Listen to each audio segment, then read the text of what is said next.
সবাইকে স্বাগতম। আজকে আমরা আলোচনা করব এলন মাস্কের স্টারলিংক বাংলাদেশে এলে কি কি সুবিধা ও ক্ষতি হতে পারে। চলো বিশ্লেষণ করি। সুবিধা: দ্রুত ইন্টারনেট সেবা। স্টারলিংক স্যাটেলাইট ভিত্তিক ইন্টারনেটের ফলে গ্রাম বা দুর্গম এলাকায় দ্রুত ইন্টারনেট সরবরাহ করতে পারবে। কম অবকাঠামো খরচ। ফাইবার অপটিক্যাল কেবলের প্রয়োজন নেই, স্যাটেলাইট রিসিভ থাকলে ইন্টারনেট পাওয়া যাবে। ইন্টারনেটের প্রবেশকারীদের সমতা। শহর ও গ্রামের দুই জায়গাতেই ইন্টারনেট একসাথে পৌঁছবে, ডিজিটাল বৈষম্য কমবে। Backup network. প্রাকৃতিক দুর্যোগের সময় যেমন ঘূর্ণিঝড়, বন্যা, যখন স্থানীয় মোবাইল টাওয়ার বা কেবল ক্ষতিগ্রস্ত হয় তখন চালু রাখা সম্ভব। Global connectivity. যারা আন্তর্জাতিক ব্যবসায় বা রিমোট ফ্রিল্যান্সিং করেন তাদের জন্য আরও স্থিতিশীল সংযোগ পাওয়া যাবে। এখন আমরা আলোচনা করব এর ক্ষতির দিক নিয়ে। খরচ বেশি হতে পারে। স্টারলিংক ইকুইপমেন্ট, রিসিভ ডিশ এবং মাসিক চার্জ অনেক বেশি। বাংলাদেশের অনেক মানুষের জন্য তা ব্যয়বহুল হতে পারে। স্থানীয় টেলিকম কোম্পানির ক্ষতি।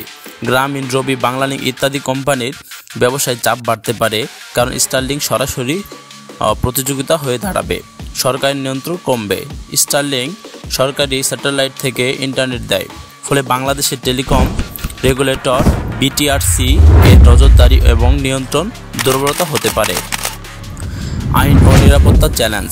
সাইবার অপরাধ, অনুমোদিত কমিউনিকেশন বা রাষ্ট্রীয় নিরাপত্তা প্রশ্নের নতুন চ্যালেঞ্জ তৈরি হতে পারে। প্রযুক্তি সীমাবদ্ধতা। ঘন মেঘলা আবহাওয়ায় বা বৃষ্টির সময় স্যাটেলাইট সংযোগ সমস্যা হতে পারে। এবার আমরা আলোচনা করব স্টারলিংক আসার ফলে বাংলাদেশের সম্ভাব্য অর্থনৈতিক ক্ষতি। স্থানীয় টেলিকম কোম্পানির আয় কমবে। গ্রামীণ, রবি, বাংলালিংক, টেলিটক ইত্যাদি মোবাইল অপারেটর অনেক টাকা বিনিয়োগ করে ফাইবার অপটিক্যাল নেটওয়ার্ক ও টাওয়ার তৈরি করেছে, যা স্টারলিংক সরাসরি স্যাটেলাইট থেকে ইন্টারনেট দেবে। ফলে গ্রাহকরা হয়তো স্থানীয় কোম্পানি বাদ দিয়ে স্টারলিংক নেবে। এতে স্থানীয় কোম্পানির রাজস্ব কমে যাবে। এর ফলে হাজার হাজার কর্মসংস্থানের ঝুঁকি বাড়তে পারে। বিদেশে টাকা চলে যাবে। স্টারলিংকের বিল, সাবস্ক্রিপশন ফি ইত্যাদি সরাসরি মার্কিন যুক্তরাষ্ট্রে ইলন মাস্কের কোম্পানিতে পাঠাতে হবে। এর মানে বাংলাদেশে গ্রাহকের টাকা দেশে না থেকে বাইরে চলে যাবে, যা বৈদেশিক মুদ্রার উপর চাপ সৃষ্টি করবে।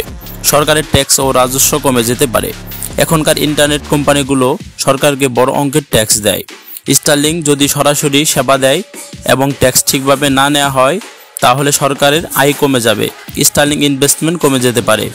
এখন যেসব দেশীয় কোম্পানির ফাইবার অপটিক্যাল কেবল বসায় আইপিএস ব্যবসা করে তারা ক্ষতিগ্রস্ত হবে।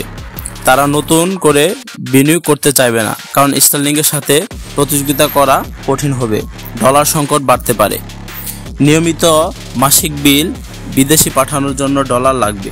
দেশের বৈদেশিক মুদ্রার রিজার্ভ এর উপর বাড়তি চাপ পড়তে পারে। 2024 এবং 25 সালের বাংলাদেশের ইতিমধ্যে একটি বড় সমস্যা। সংক্ষেপে যদি বলি, টেলিকম খাত দুর্বল হবে, কর্মসংস্থান কমবে, সরকার কম আয় করবে, ডলার সংকট